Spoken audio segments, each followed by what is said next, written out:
नीलांबु Shyamal कोमलांग Sita समारोपित balm भागवम पाणो महासायक चारु चापम नमामि रामम रघुवंशनाथम।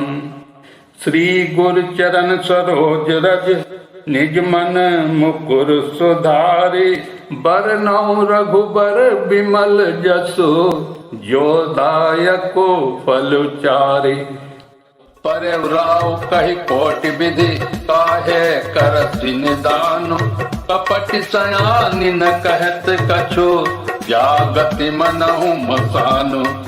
राजा दशरथ जी बहुत तरह से समझाकर और एक कर के तो क्यों सर्वनाश कर रही है, पृथ्वी पर गिर पड़े पर कपट करने में चतुर कैकेयी कुछ बोलती नहीं, मानो मौन होकर मसान जगा रही हो, अर्थात शमशान में बैठकर प्रेत मंत्र सिद्ध कर रही हो।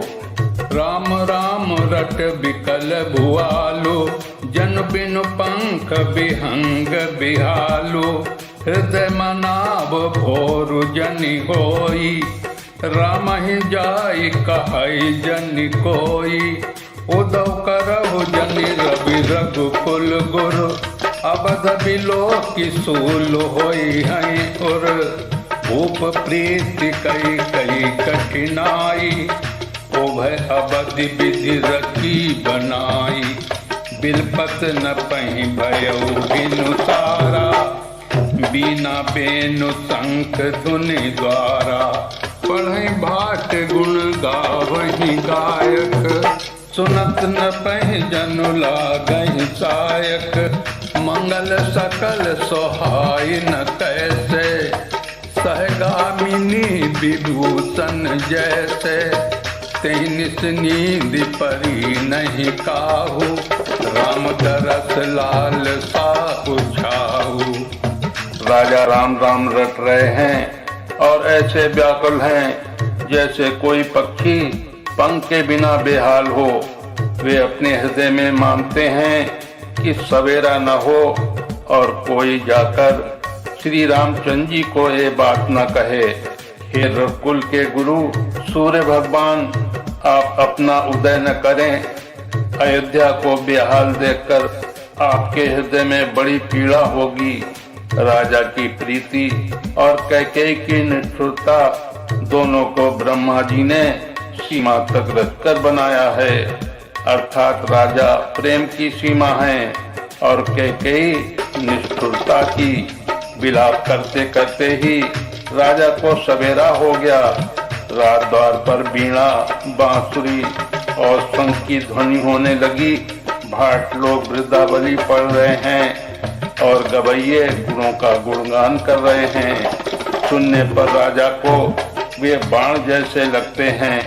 राजा को ये सब मंगल साथ कैसे नहीं सुहा रहे हैं, जैसे पति के साथ सती होने वाली स्त्री को आभूषण। श्री रामचंद्र जी के दर्शन की लालसा और उत्साह के कारण उस रात्रि में किसी को भी नींद नहीं आई। द्वार वीर सेवक सचिव कहीं उदित रवि देखी जागे अजहुन अवधिपति कारण कवन विशेषी। रात द्वार पर मंत्रियों और सेवकों की भीड़ लगी है।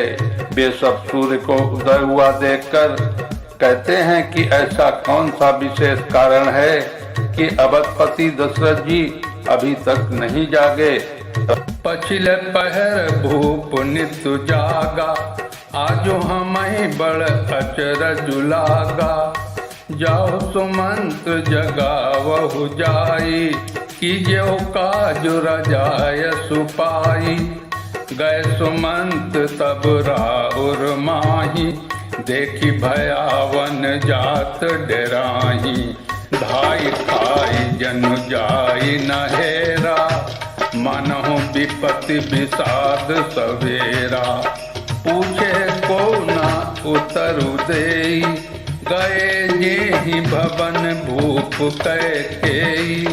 कहि जजीब बैठ सिरुनाई देखी भूप गति गयौ सुखाई, सोच विकल विवरण मही परयो, मनहु कमल मूल परिहरयु, सचिव सभीत सकई नहीं पूछी, बोली अशुभ भरी शुभ छूछी। राजा सत्य ही रात के पिछले पहर जाग जाया करते हैं, किंतु आज हमें बड़ा आश्चर्य हो रहा है।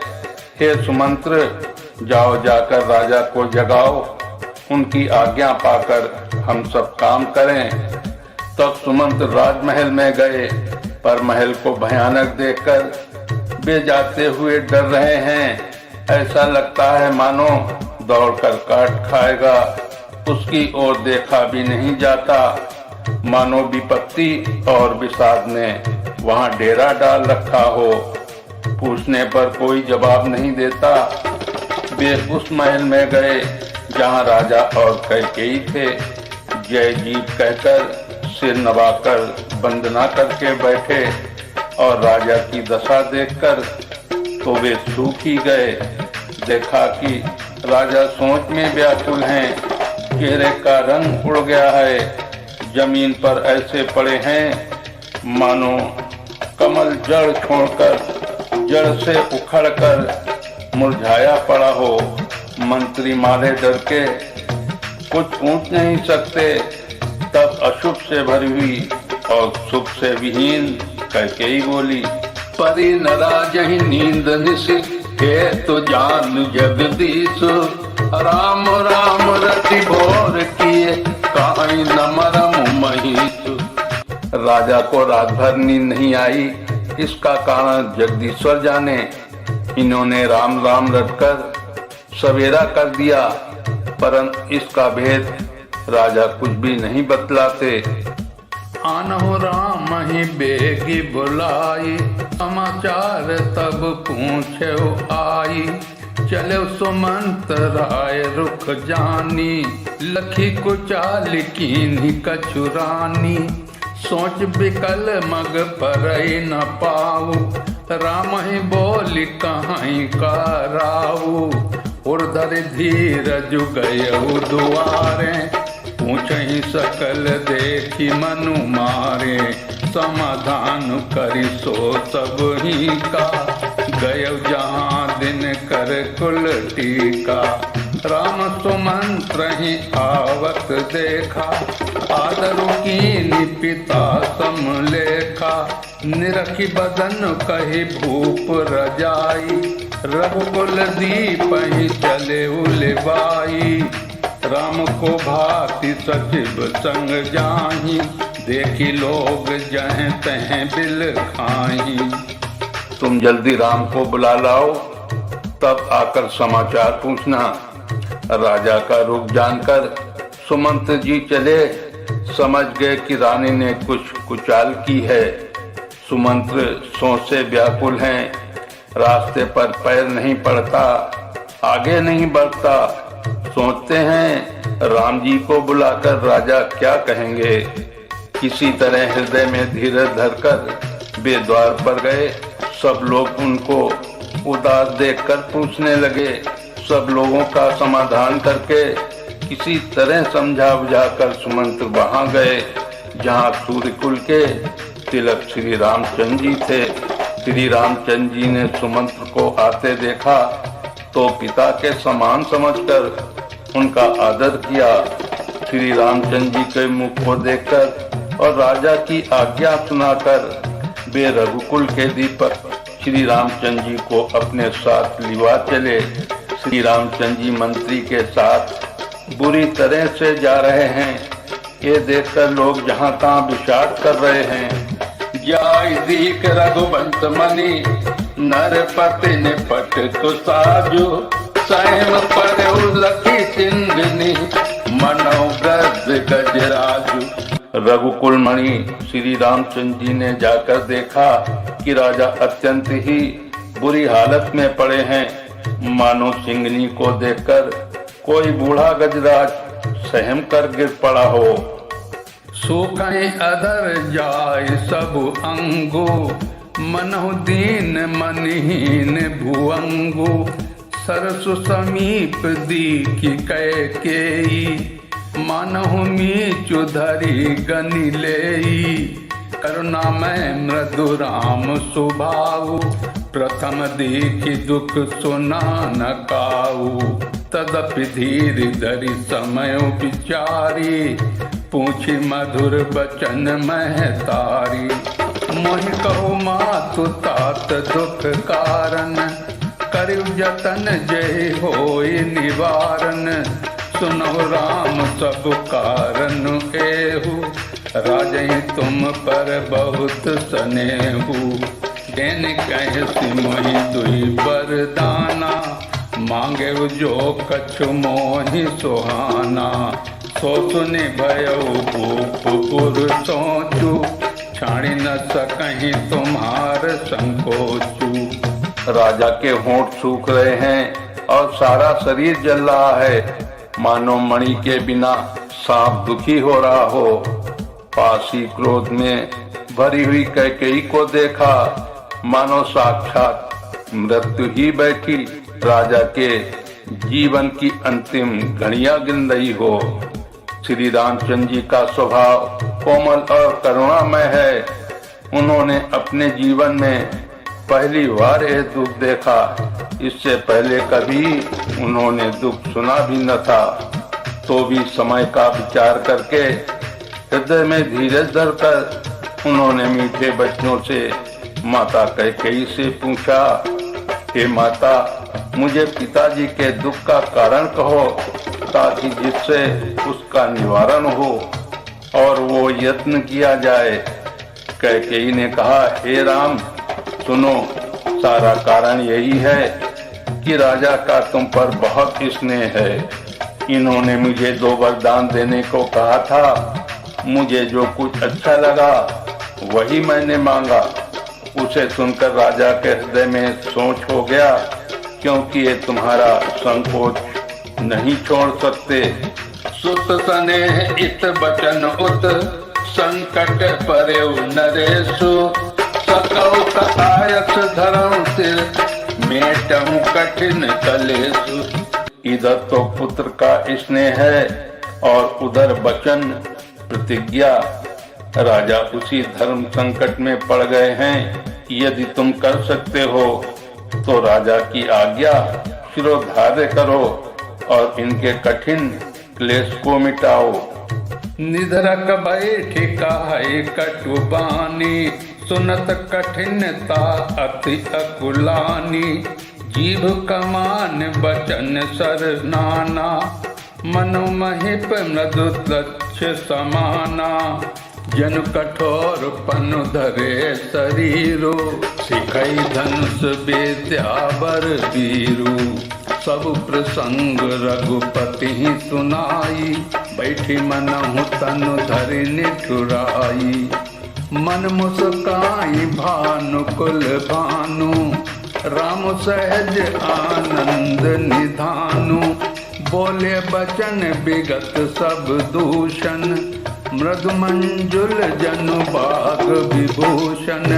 सुन जननी सोई सुत बड़ भागी, जो पितु मातु बचन अनुरागी। तन मातु पितु तोष निहारा, दुर्लभ जनन सकल संसारा। कैकेयी बेधड़क बैठी ऐसी कड़वी वाणी कह रही है, जिसे सुनकर स्वयं कठोरता भी अत्यंत व्याकुल हो उठी। जीव धनुष है, वचन बहुत से तीर हैं और राजा ही मानो कोमल निशाने के समान हैं। इस सारे समाज सामान के साथ मानो स्वयं कठोरपन श्रेष्ठ वीर रस का शरीर धारण करके धनुष विद्या सीख रहा है। श्री रघुनाथ जी को सब हाल सुनाकर वो ऐसे बैठी है, मानो निष्ठुरता ही शरीर धारण किए हुए हो। सूर्य कुल के सूर्य आनंद निधान श्री रामचंद्र जी मन में मुस्कुराकर सब दूसरों से रहित ऐसे कोमल और सुंदर वचन बोले, जो मानो वाणी के भूषण ही थे। हे माता सुनो, वही पुत्र बड़भागी है जो पिता माता के वचनों का अनुरागी पालन करने वाला है। माता पिता को संतुष्ट करने वाला पुत्र हे जननी सारे संसार में दुर्लभ है। मुनिगण मिलन विशेष बनी सबई बात हित मोर, तेहि मऊ पित आयस बहुरे सम्मत जननी तोर। वन में विशेष रूप से मुनियों का मिलाप होगा जिससे मेरा सभी प्रकार से कल्याण है। उसमें भी फिर पिताजी की आज्ञा और हे जननी तुम्हारी सम्मति है। भरत प्राण प्रिय पावहि राजू, विधि सब विधि मोहि सन्मुख आजू। जो न जाऊं बन ऐसे हूँ काजा, प्रथम गण्यू मोहि गूढ़ समाजा। से वही अरडु कल्प तरु त्यागी, परिहरि अमृत लेहि विश्व मांगी। तेउ न पाई अस समऊ चुकाई, देखु बिचारी मातु मन माही। अम्ब एक दुख मोहि विशेषी, निपट बिकल नर नायक देखी। और ही बातु पितहि दुख भारी, होती प्रतीत न मोहि महतारी। राव धीर गुण उदधि अगाधो, भा मोहि ते कछु बड़ अपराधु। जाते मोहि न कहत कछु राहु, मोरी शपथ तेहि कहूँ सती भाऊ। और प्राण प्रिय भरत राज्य पाएंगे। इन सभी बातों को देखकर ये प्रतीत होता है कि आज विधाता सब प्रकार से मुझे मेरे अनुकूल है। यदि ऐसे काम के लिए भी मैं वन को न जाऊं तो मूर्खों के समाज में सबसे पहले मेरी गिनती करनी चाहिए, जो कल्प वृक्ष को छोड़कर ऋण की सेवा करते हैं और अमृत त्याग कर विष मांग लेते हैं। हे माता तुम मन में विचार कर देखो, वे महामूर्ख भी ऐसा मौका पाकर कभी न चूकेंगे। हे माता मुझे एक ही दुख विशेष रूप से हो रहा है, वो महाराज को अत्यंत व्याकुल देखकर। इस थोड़ी सी बात के लिए ही पिताजी को इतना भारी दुख हो। हे माता मुझे इस बात पर विश्वास नहीं होता, क्योंकि महाराज तो बड़े ही धीर और गुणों के अथाह समुद्र हैं। अवश्य ही मुझसे कोई बड़ा अपराध हो गया है, जिसके कारण महाराज मुझसे कुछ नहीं कहते। तुम्हें मेरी सौगंध है माता, तुम सच सच कहो। सहज सरल रघुबर बचन, कुमति कुटिल कर जान। चलई जोक जल वक्र गति, यद्यपि सलिल समान। रघुकुल में श्रेष्ठ श्री रामचंद्र जी के स्वभाव से ही सीधे वचनों कैकेयी टेढ़ा ही करके जान रही है। जैसे यद्यपि जल समान ही होता है, परंतु जोकें उसमें टेढ़ी ही चलती हैं। रहसी रानी राम रुक पाई, बोली कपट सनेहु जनाई। शपथ तुम्हार भरत कहे आना, हेतु न दूसर मैं कछु जाना। तुम अपराध जोग नहीं ताता, जननी जनक बंधु सुख दाता। राम सत्य सब जो कछु कहु, तुम पितु मातु बचन रत आहु। पितहि बुझाई कहु बल सोई, चौथे पन जहि अजसु न होई। तुम सम सुमन सुकत जहि दीन है, उचित न तासु निरादर कीन है। लागै कुमुख बचन शुभ कैसे, मगह गया दिक तीरथ जैसे। राम ही मातु बचन सब भाए, जिम सुर सरिगत सलिल सुहाए। रानी कैकेयी श्री रामचंद्र जी का रूप पाकर हर्षित हो गई और कपटपूर्ण स्नेह दिखाकर बोली, तुम्हारी शपथ और भरत की सौगंध है, मुझे राजा के दुख का दूसरा कुछ भी कारण विदित नहीं है। हे तात, तुम अपराध के योग्य नहीं हो। तुमसे माता पिता का अपराध बन पड़े, ये संभव नहीं। तुम तो माता पिता और भाइयों को सुख देने वाले हो। हे राम, तुम जो कुछ कह रहे हो वो सत्य है। तुम माता पिता के वचनों के पालन करने में तत्पर हो। मैं तुम्हारी बलिहारी जाती हूँ। तुम पिता को समझाकर यही बात कहो, जिससे बुढ़ापे में इनका अपयश न हो। जिस पुण्य ने इनको तुम जैसे पुत्र दिए हैं, उसका निरादर करना उचित नहीं। कैकेयी के बुरे मुख से ये शुभ वचन कैसे लगते हैं, जैसे मगध देश में गया आदि तीर्थ। श्री रामचंद्र जी को माता कैकेयी के सब वचन ऐसे अच्छे लगे, जैसे गंगा जी में जाकर अच्छे बुरे सभी प्रकार के जल शुभ सुंदर हो जाते हैं। गई मूर्छा राम ही तुमिरी, नभ फिर करवट लीनी। सचिव राम आगमन कही, विनय समय समकीनी। इतने में राजा की मूर्छा दूर हुई। उन्होंने राम का स्मरण करके राम राम कहकर फिर कर करवट ली। मंत्री ने श्री रामचंद्र जी का आना कहकर समय अनुकूल विनती की। अब निप अकनि राम पग उधारे, धर धीरज तब नयन उघारे। सचिव सम्हारी राव बैठारे, चरण परत नप राम निहारे।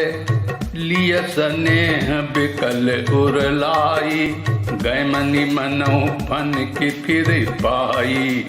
राम ही चितई रहे नर नाहु, चला बिलोचन बारी प्रबाहु। शोक विबस कछु कहै न पारा, हृदय लगावत बारहि बारा। विधि मनाओ राव मन माही, यही रघुनाथ न कानन जाही। सुमिरि महेश कहै निहोरी, बिनती सुनहु सदा शिव मोरी। आशुतोष तुम अवडर जानी, आरती हरऊ दीन जनु जानी। जब राजा ने सुना कि श्री रामचंद्र पधारे हैं, तो उन्होंने धीरज धर के नेत्र खोले। मंत्री ने संभाल कर राजा को बैठाया। राजा ने श्री रामचंद्र जी को अपने चरणों में पड़ते प्रणाम करते देखा। स्नेह से विकल राजा ने रामचंद्र जी को हृदय से लगा लिया, मानो सांप ने अपनी खोई हुई मणि फिर से पाली हो। राजा दशरथ जी श्री रामचंद्र जी को देखते ही रह गए। उनके नेत्रों में आंसुओं की धारा बह चली। शोक के विशेष बस होने के कारण राजा कुछ कह नहीं सकते। वे बार बार श्री रामचंद्र जी को हृदय से लगाते हैं और मन में ब्रह्मा जी को मनाते हैं कि जिससे श्री रघुनाथ जी वन को न जाएं। फिर महादेव जी का स्मरण करके उनसे निहोरा करते हुए कहते हैं, हे सदाशिव, आप मेरी विनती सुनिए। आप आशुतोष शीघ्र प्रसन्न होने वाले और मुंह मांगा दे डालने वाले हैं। अतः मुझे अपना दीन सेवक जानकर मेरे दुख को दूर कीजिए। तुम प्रेरक सबके हृदय, सो मति राम ही देहु। बचन तोर तज रहाई घर, परिहर सील सनेहु। आप प्रेरक रूप से सबके हृदय में हैं।